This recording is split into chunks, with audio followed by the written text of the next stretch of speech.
So this is Adrian Shepard with Springtime Emanations, and I'm here once again, with our Springtime Emanations associate, Lap Liang Gong. Lap Gong Leong. Sorry, I'm racist. That's all right. People get it wrong all the time. I mean, years ago, people pronounced my name slightly incorrectly, and now they can't even pronounce it at all. I was at the Four Seasons once in DC doing my evil conservative bullshit, and even the most experienced receptionists and high honchos couldn't even pronounce my name. They said I got Lung, Lang, Lang. Don't know where that came from. Leong. That was the only. That was the only person that really got my name right. But hey, sometimes people even call me Mr. Lung. All right. Well, I'll call you Lap. Thank you, Adrian Shepard. And Lap, I have you on today because we did release a video about Taiwan question as it relates to nationalism and libertarianism. But given that, I mean, I suppose in the past year overall, there's been an increase in interest in the region and increased tensions, might be worth revisiting. And I remember you mentioning to me, and I didn't know this about you actually, that you spent a little less than a year in Taiwan yourself. Is that correct? I don't remember how long. I know my parents basically ran a company to the ground back in Taiwan, then forced the previous owner to come back and buy back his shares. There's a story of my mother quoting Mao in a nice gala, and that apparently was the last straw for many of the Taiwanese businessmen that sold their that worked with her. But this was a very long time ago. I think it lasted for about a year or two, maybe 4 years. And yeah, I mean, I wasn't based in Taiwan, but I did spend basically any spare time I had living there. We used to have an apartment in Singapore, and then they sold that. So they sold that apartment. I went to Taiwan instead. And had I not acted out in Taiwan American school, in the Taiwan American school, I probably would have went there instead of going to America. And to be honest, probably better that I didn't go, that I went to America. But there's an alternate version of me somewhere in Taiwan American school, being a happy Asian, westernized Asian, rather than someone like me. But my memories from Taiwan aren't actually that positive. I did spend a great deal of time with a former martial artist, who was basically a bodyguard for my mother. He's a very nice man. His name is Agui. The biggest thing I could tell people about Taipei in particular is how nice it can be. It's before we talk about politics, it's important to know that that when people say Taiwan is not China, that really is true. If you're in Guangzhou or Shenzhen or Beijing, it's almost overbuilt. New towers everywhere, skyscrapers, cars, metro systems. In China, they build infrastructure just to prove a point. But in Taipei, the built environment and the urbanist philosophy is probably more akin to Tokyo, though nowhere near as nice. But it has its charms, and it's a city that every American should visit once or more than once to understand how different Asia can be, even when they're operating within the same cultural context. Just because Japan, Korea, China, Vietnam, Singapore are all, quote, Chinese or Confucian, unquote, doesn't mean that they're all identical countries. In the same way that London, Sydney, Auckland, New York, and Cape and Johannesburg are all part of the same cultural context, the Anglosphere as they call it, but are not the same. So before we talk about Taiwan in abstract political terms, it's very important to know that Taiwan is itself a nation. And you can't understand Taiwan unless you, or even accept the gravity of the situation, unless you accept two things. One, Taiwan is a nation. Believe me, a lot of older Chinese people in my life refuse to believe that, even though they tacitly and subconsciously know such a fact and act in such a way. Taiwan is a separate culture. It practically has a separate language. Again, Mandarin is spoken there, but it's a very different type of Mandarin, different type of accent. And they also have an Aboriginal component, which they don't really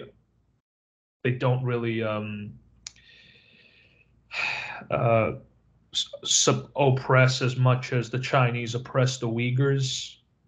And the second fact is China does not recognize this nationhood, and China wants to somehow absorb and reunite with a flea-sized island they have not really governed since 1949, if ever. So after you accept that Taiwan is a distinct society, practically independent, and that China does not accept this and it wants to reunite with what they think is just a small island, how should you think of Taiwanese nationhood and the situation? I don't want to call it the Taiwan question. It's kind of disrespectful to Schleswig-Holstein. After you think about that, how should you approach this problem? And I approach it like this. Who has the right to decide the future of Taiwan? Is it Washington? Is it Tokyo? Is it Beijing? Is it the Taiwanese government? Or is it the people? And as much as I dislike independence referendums, I don't think any anarcho-capitalist, pan-secessionist, Marxist, whatever you want to call it, I don't think you can be a libertarian in any sense if you don't accept the Taiwanese people's right to self-determination. But that's just my biased reading. If you talk to Chinese people, they'll say some really nasty shit. Half of, I've been told, well, the Taiwanese are Japanese, the Taiwanese are brainwashed, the Taiwanese need re-education, the Taiwanese have been indoctrinated by a separate education system. The thing you have to understand about Asians in particular Chinese people, is that they seem to think education is the path to wealth and ideological correctness. But now that we've settled on a methodology, we have to ask ourselves, why don't people accept Taiwan's right to self-determination? And there are a couple of reasons that are often cited, but are actually quite ridiculous. The first thing is TSMC and semiconductors. I can tell you that most Taiwanese of any talent would already migrate to China anyways, particularly those who are not that xenophobic and who don't really believe strongly in the political sanctity of an independent Taiwan. Taiwan is only 100 miles off the mainland coast, and one of their biggest cities that's basically near Kinmen,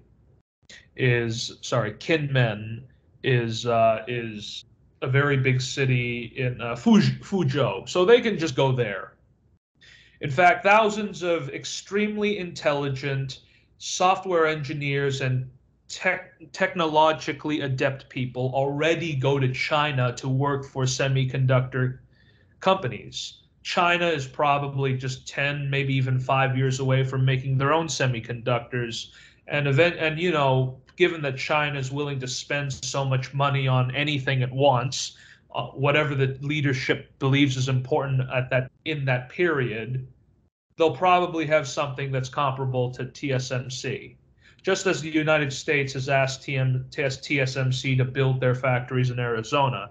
So that's a very stupid question. Taiwan doesn't have any magical MacGuffins that China needs. China can already recruit all of these Taiwanese geniuses to work in China. Now, of course, this has not been as easy as it was because, let's face it, China's a shithole. It's dirty. It's basically an authoritarian country. Who wants to live there if you're a freedom-loving Taiwanese that's barely getting paid that much above Taiwanese salaries? Since about 2018 or so, working in Taiwan has become much more attractive.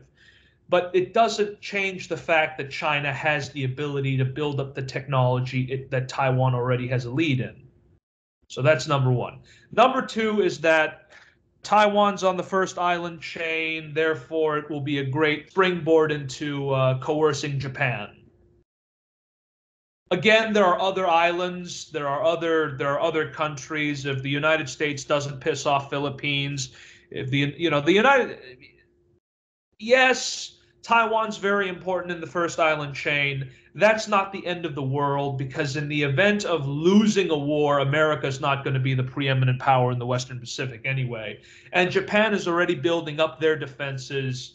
I mean, if they spend any more on defense, they're basically going to have to eat into any social spending. So, no, I think that's a very weak reason.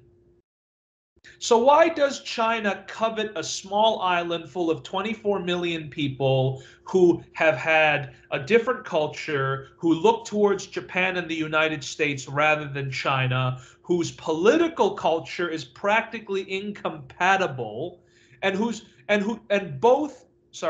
entire political collection of political parties don't even want reunification except for a very small, minute few fringe groups. The reason is that China is kind of a big baby country, or that the Chinese leadership and large parts of the Chinese people are still angry over supposed century of humiliation, that they're willing to spend billions upon billions, maybe even $1 trillion, building up a military force to coerce 24 million Taiwanese into becoming part of them. How can I explain this in a way that can be easy for white people to understand? Think of Hawaii. Let's just imagine Hawaii was a super successful economic superpower on the stage, filled with let's say, a diverse but plurality Caucasian population, and they decided to say, we don't like the United States. And the United States, and let's say that this island, this phantom synthetic super Taiwanese Hawaii, Taiwan-like Hawaii, was a British Commonwealth realm that has only been a republic for 30 years or so. That's basically I can't even come up with an analog because a lot of this is just down to pride. The Chinese leadership and much of the Chinese people believe that taking back Taiwan would finally mean China is the preeminent power in the Pacific. China can't be fucked with, and China has its pride. We are reunited again. No more imperialism. People cannot break up China. China is indivisible. Well, I'm very sorry to say this, but that's just how Chinese people are. But that itself is illogical because There was a whole part of China called Mongolia. It was part of China for thousands of years. It was part of China prior to 1949. And guess what? They voted in a rigged referendum to become independent. Do Chinese people covet Mongolia? I don't think so. My father does. He literally told me, I think one day Mongolia will rejoin China. Well, the KMT does too, don't they? Yes. I mean, not really, not anymore. It's a LARP, but it's a dream. I mean, okay, actually, bringing up the KMT, why do you think it is that the party that initiated what became de facto Taiwanese independence is the most cowardly on the national question in Taiwan? Well, I mean, I'm not the best person to ask this because I'm virulently anti-Kuomintang. Firstly, I think it's a generational question. There are still many people who are old enough to remember a time when China and Taiwan were far more unified on a cultural level. But they're all dying out. And if you have any memories of China before 1949, you've got to be at least 100. Yeah. But so this is like a boomer thing. Once those people die off, KMT will come to like the DPP consensus that Taiwan is a real nation. they're already there. They just don't have the balls to say it out loud.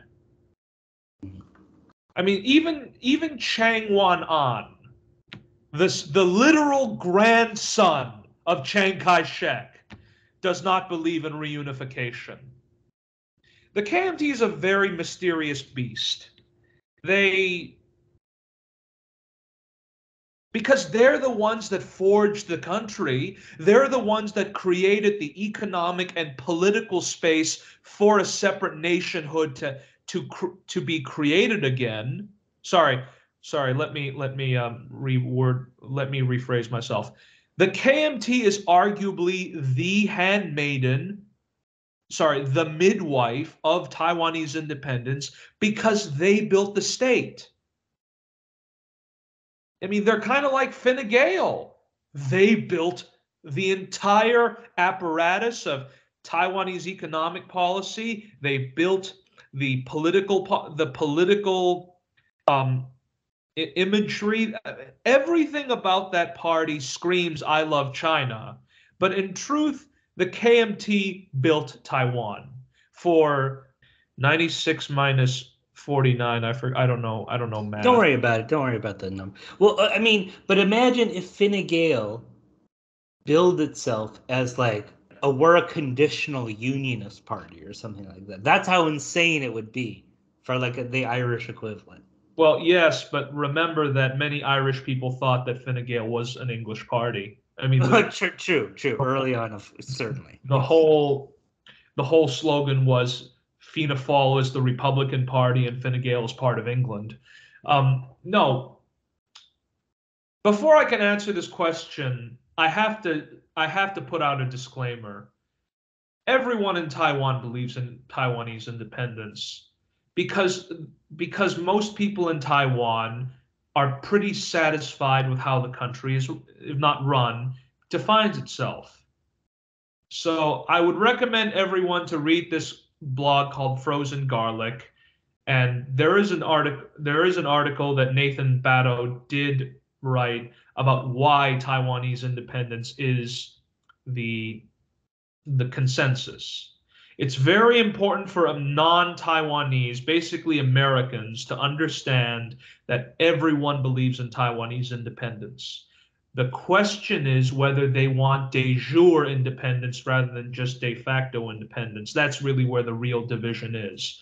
So there's two types of independence. One is Hua Du, which translated is independence as the Republic of China, and one is Taidu, which is real full-blooded independence. Both parties pretty much believe in a sort of squishy melding of both. If you're a part of the DPP, you're basically satisfied with the Republic of China because Taiwan is already independent. They put out this huge statement back in the 1990s that said they'll not fuck with the Republic of China polity formula. But for me to define the KMT's position is a lot harder. The KMT still has people that really genuinely believe that reunification is the future of Taiwan. It is inevitable. It has to happen because the time of the status quo is running out. It's what my father believes. It's what my uncles believe, and they're not even Taiwanese. It's what a lot of Chinese boomers believe, that Taiwan will inevitably come back to the mainland. So, but a lot of this is also cowardice. Taiwanese people are afraid. They're not complacent. They know that China wants to take them back. So there is a consensus among the median voter that says, we want to be as independent as we can, but we don't want to risk invasion. We don't want to effectively piss off our greatest our nearest and most powerful trading partner. We want good relations. We want to eventually become an independent country. I don't want to use we too much because I'm not Taiwanese, but we need to do this carefully. And that's why the KMT is still quite popular. The KMT is considered a more competent and more judicious guardian of Taiwan. So that's the best way I can answer that question. People all believe in independence. The KMT is particularly cowardly because they don't really want de jure independence, and they're very attached to the Republic of China brand. But what keeps their hopes alive of the status quo is that the voters also believe in part that the status quo is the best option for now, and perhaps even indefinitely. If China tomorrow were to say we don't care about we want reunification, but it was up to Taiwanese people to decide, no doubt there would be de jure independence tomorrow. If you had a referendum where Li Keqiang or Xi Jinping said the people of Taiwan are free to vote however they want, I guarantee you there would be a new flag, a new anthem, maybe even a new parliament building.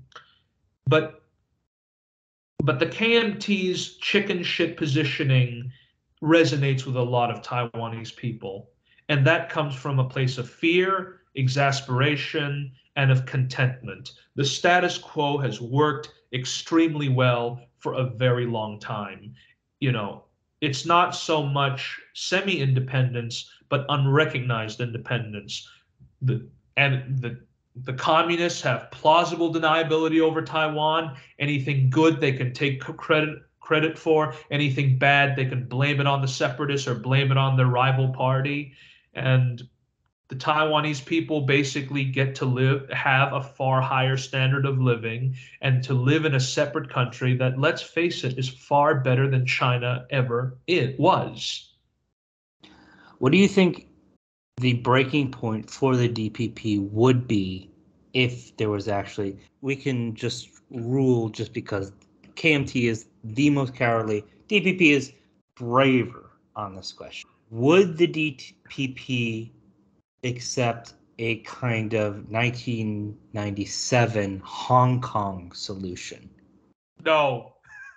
And I can say this with full confidence that nobody in Taiwan would ever accept a one country, two systems anymore. They would have maybe as recently as 2004, 2003, 2006, when when Chen Shui-bian was making a fool of himself. But those days are over. Not just because Tsai Ing-wen basically took Hong Kong's suffering and waved it like a bloody red rag and said you had to, and won an election off the fear and the hopes of a democratic Taiwan standing up to China. the DPP has basically changed politics by invigorating Taiwanese people's sense of nationalism. If the DPP were to accept a 1997 agreement, there would probably be a splinter party, and I mean they'd lose their raison d'etre. Remember the fact that the DPP's first objective is, even if you don't, is not just an independent Taiwan, it's a democratic Taiwan.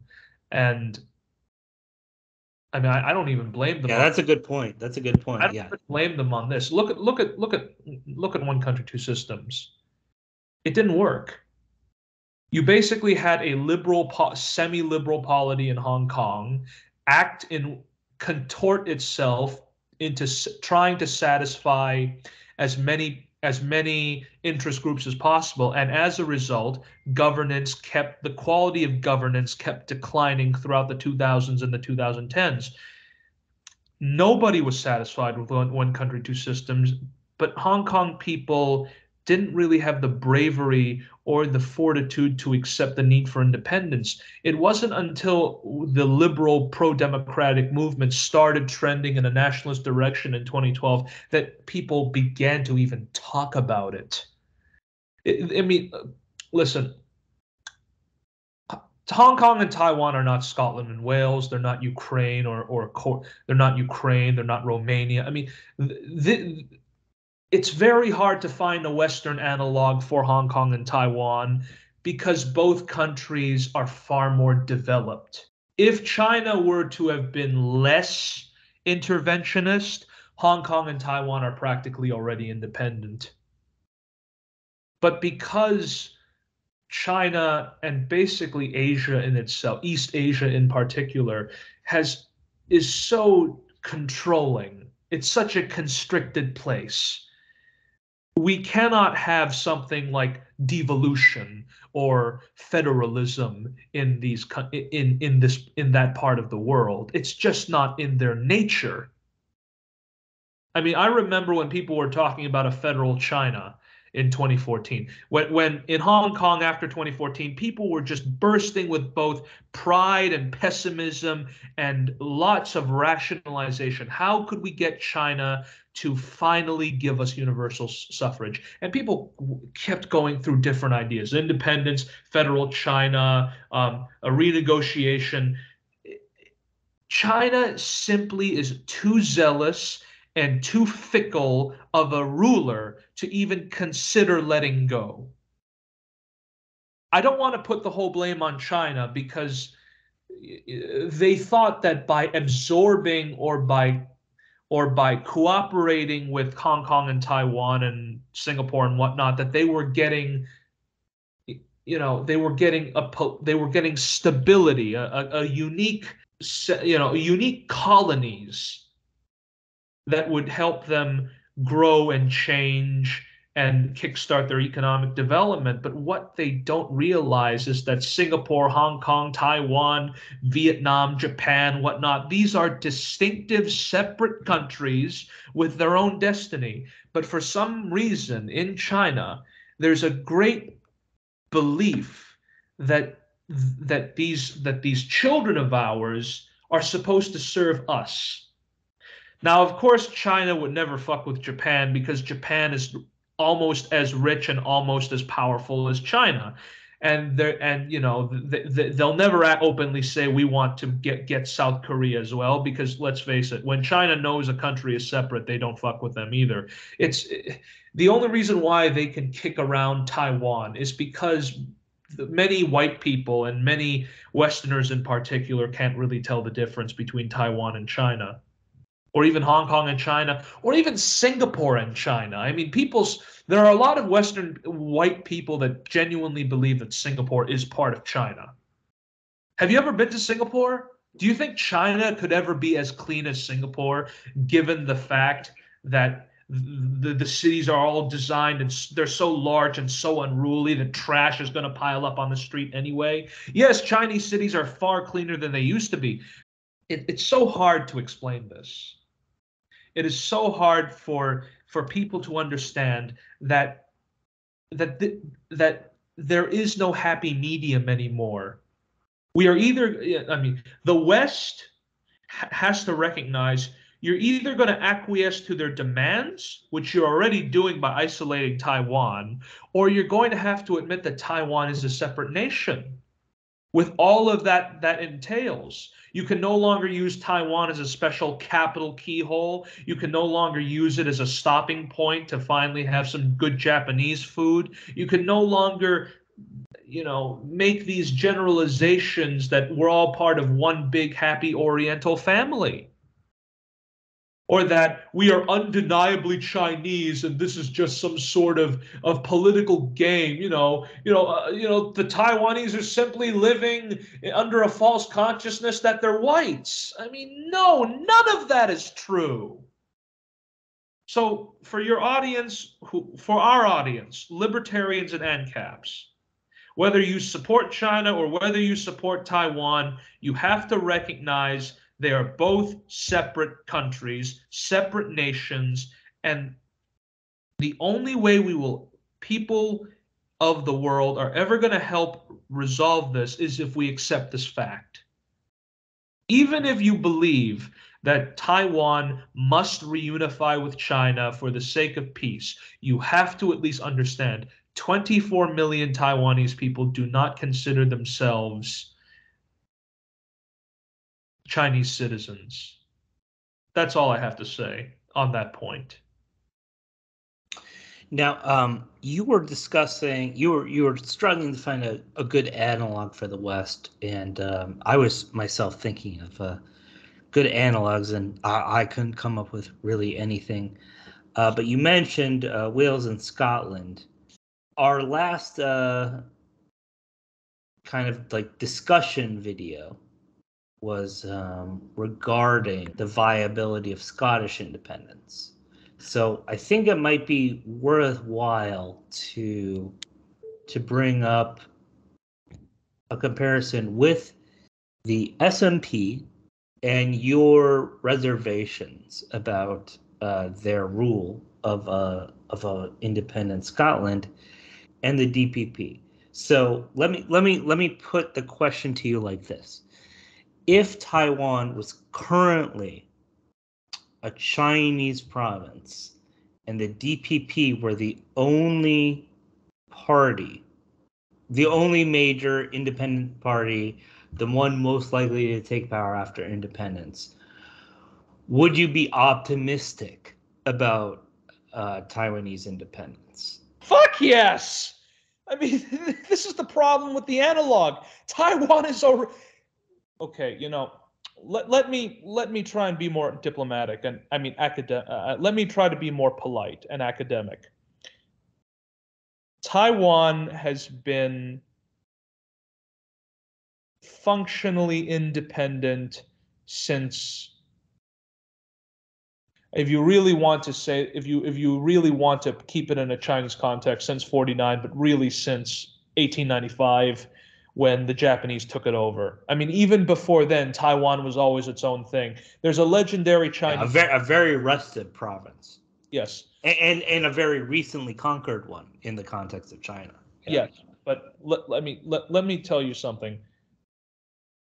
The Chinese had a saying: every 3 years of rebellion, every 5 years a crisis. It has gone from being basically the middle of bumfuck nowhere to a tidy and stable Japanese colony to being one of the economic world powers on the global stage. Taiwan makes semiconductors. Taiwan has engineering. They have some of the best nuclear. I mean, this is actually very ironic. The DPP has basically treated the Taiwanese nuclear sector with such disdain, even though Taiwanese nuclear engineers are some of the world's best. The DPP basically turned off perfectly functional nuclear power plants that would have led it to net zero, and then they invested in in a Danish wind company called Ørsted. Really fucking stupid. Taiwan has been economically successful really since the 1950s and 60s. I mean, the growth Now, part of that was through authoritarian capitalism, state-led intervention, blah blah blah blah blah. But part of that was also through liberalization. If you compare the economic model of Taiwan and China, Taiwan basically is blows China to the curb, kicks China to the curb when it comes to openness. Taiwan is as isolated as Taiwan is, the economy is doing fine. It's not as dynamic as it once was, but I mean, the DPP are not the SNP. They're relatively competent. They've governed the country better than the KMT could ever hope for. The DPP is not the SNP. The DPP knows how to navigate Taiwan through whatever conundrum you can call this right now. And if Taiwan were to get de jure independence, I have absolutely no concern over Taiwan. It would not only benefit China, it would benefit the entire Asia Pacific, because we finally have another economy open to investment that's able to create, stimulate growth in the Asia Pacific with talented men and women, an affordable workforce, and lots of institutional memory and institutional expertise in a suite of industries, software, manufacturing. Creative arts. It runs the gamut. It's a fine economy. It's not as good, in my opinion, in my biased opinion, it's not as refined of a political economy as Singapore or Hong Kong, but then again, I'm a fucking libertarian loser. Taiwanese independence is such a no-brainer, because then China has an additional place to invest and interact with. It would basically be the first port of call for any foreign investment. People, I just don't really think that the Chinese understand. The biggest beneficiaries of Taiwanese independence would be China, because now you don't have to worry about a bunch of people that want to change you or want to use Taiwan as a springboard for regime change in China. And any current economic relationship can be strengthened and deepened without any of the politics. What's really holding back Asia is shitty politics. I must dominate this and you must fuck with me. Think about it. An independent Taiwan. I know I haven't brought up any specifics. I'm not an expert in the Taiwanese economy, but just imagine if Texas was independent or California was independent. It would have problems for the U.S., but if Texas were independent and in full control of its energy policy and other social spending, if it took back control, it would be a bonanza. But for this Taiwan, it's already functionally independent. Making that official with no more sort of Damocles over the whole entire island nation, we're going to see investment and activity just burst open, because finally China and Taiwan can have an economic relationship of equals. No more fear of espionage, no more fear of political subterfuge. Taiwan and China can finally walk together and make each other stronger in a way that this quasi system does not allow for. But of course, that comes at the cost of pride, because it means China probably is not going to reunify with Taiwan. Now, for a person like me, that's great. But for a young Chinese nationalist, it would be tantamount to imperialism and the white man winning over the yellow man. It's understandable, but how do you fix this type of thinking?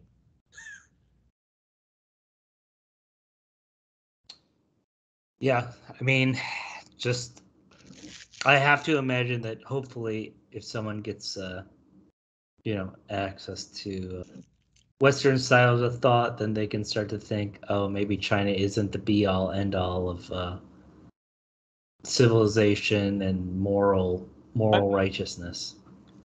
I think Chinese people know that China's not the end all be all.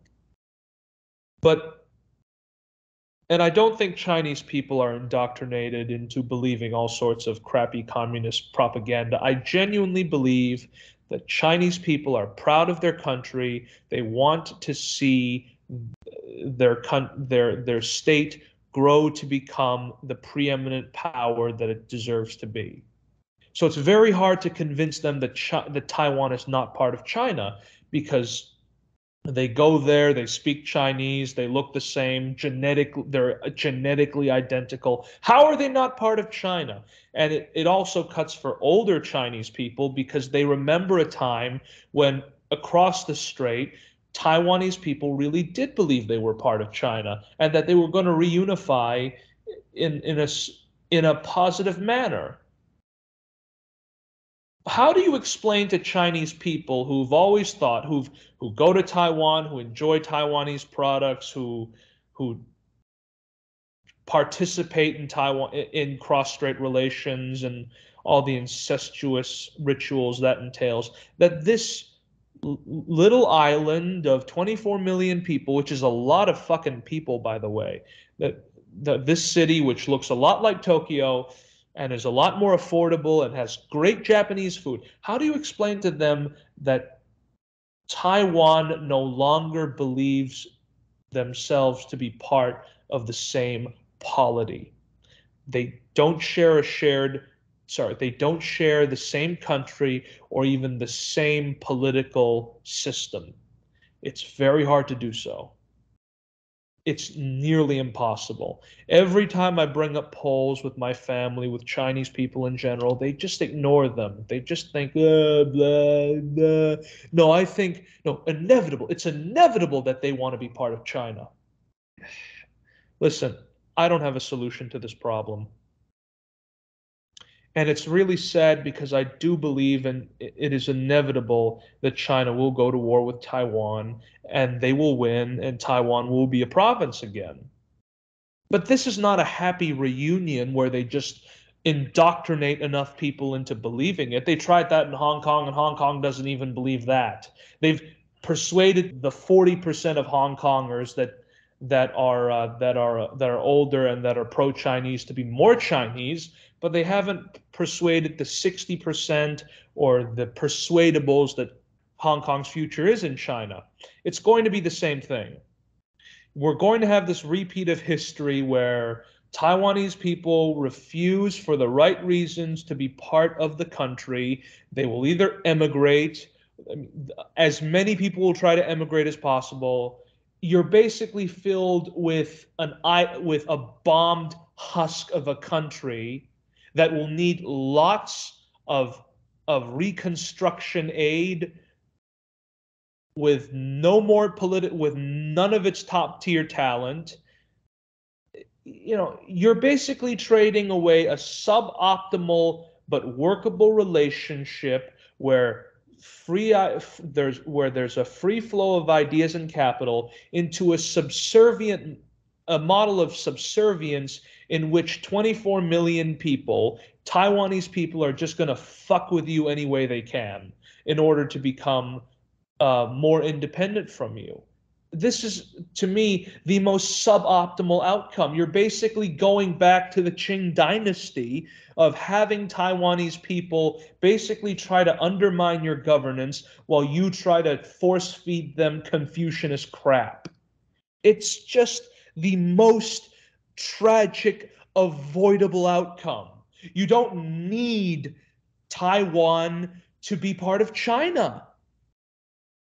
You can just have the status quo in which you gain, or even hell, even better, de jure independence, where you can basically pummel Taiwan into giving you anything you want on a certain day, and in in return for very little, and your economy grows, and you have plausible deniability over the very real problems that Taiwan has been suffering: wage stagnation, loss of first mover advantages. And so, I mean, I'm not the best person to ask about this. The last time I went to Taipei, it was a very long time ago. But to me, when I go to Taipei, when I eat, when you taste the food, when you walk around the neighborhoods, when you converse with the people, it's not China at all. They have nothing in common with Beijing or Chongqing or Urumqi. This is an entirely different country. It's not going to Edinburgh from London or going to Glasgow from London and hearing the different accents, but believing that they all share a same political context and imagination. Fuck no. This is literally going from Sweden to Poland. I don't know how I can put it in a better way. How can I make this emphatic? I think you've done a good enough job. I mean, what you're basically saying is that no matter what course China takes to try to annex this distinct nation, they are going to sow the wind and reap the whirlwind. Yeah. There is no happy ending for them, just as there's not going to be a happy ending for the Taiwanese. Yeah, and listen, Taiwanese independence is not a happy ending. It's kind of because it does not improve the economy. It doesn't make freedom any more attractive. But it's basically the recognition of a structural reality. What's going to change in Taiwan independence? Is Taiwan going to be this beloved little plucky nation that wags its middle finger against China? No, it's probably going to be the same small country that gets bullied by the same big countries. Tokyo, Washington, Brussels all have nicer digs, but it's going to be the same shit. People are still going to have the same problems. Every time people talk about Taiwanese independence, it's always the same shit. Are the Taiwanese willing to fight for their independence? No! I mean, life in Taiwan is actually pretty tough. It's not all beef noodles and shilling night market. You're living in an East Asian country. Life in an East Asian country is extremely difficult. You got to take care of your parents. You got to make sure you don't spend too much on food. I mean, the cost of living is slightly better in Taiwan, but it's still expensive. I mean, people seem to white people especially have this really distorted idea of East Asia. It's not a super efficient ethno-state paradise. It's like any other place. There are good parts, there are bad parts, but when there's a slightly more authoritarian culture, there's a slower pace of liberalization, there's a very painful legacy of Confucian thought, but it's basically the same anywhere. I mean, the world is not a very interesting place. You know what's a very interesting place? Africa. Africa's an interesting place. East Asia, Southeast Asia, Oceania, North America, Europe, they're wealthy, they're developed, they're liberal. Same problems everywhere. Now we got to talk. I mean, it's nearly 5 o'clock. I got to go eat sushi. But let me just conclude my rant. This is not a clash of civilizations. This is not some sort of battle between liberal democracy and communist dictatorship. It's even worse than that. It's basically a quarrel between whether or not you recognize that these two polities are even distinct. It's like a teenager going out on its own, except for the fact that you didn't actually birth out that teenager, and that teenager is actually from another family, and that other family basically doesn't even, that it's their child. I'm very sorry, but people tend to romanticize the battle between Taiwan and China as some sort of Manichean struggle for American dominance or Chinese dominance. It's even worse than that. It's whether or not you believe that Taiwan is a distinct society or not. And if Canadians can recognize Quebec, if Brits can recognize Scotland, if Ireland can recognize the Northern Irish, and if Germans can recognize Bavaria, then the Chinese can have a far more mature attitude to Taiwan. I don't even want to get into the war question about how whether or not Taiwanese independence is cope and whether Taiwan really can fight a war. I mean, I don't think that's even possible. Let's face it, 24 million people with an average IQ of 106 will still be beaten by 1 billion people with an IQ of 104. But come on. It's time for the West to grow up and realize that this has to end in a respectful manner. And I think Taiwanese independence is the best outcome for everyone. All right. Thank you, Lap, for giving us an hour of your time. Your insights have been valuable. I really hope people can listen to this and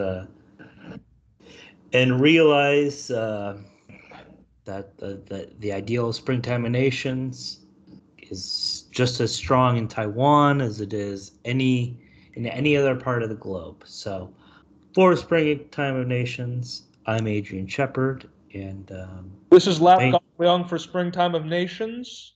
You want to say the motto? No. Do something even stupider. Yeah. Okay. Oh yeah, I'm gonna keep that. Okay. Yes. Well, thank you very much.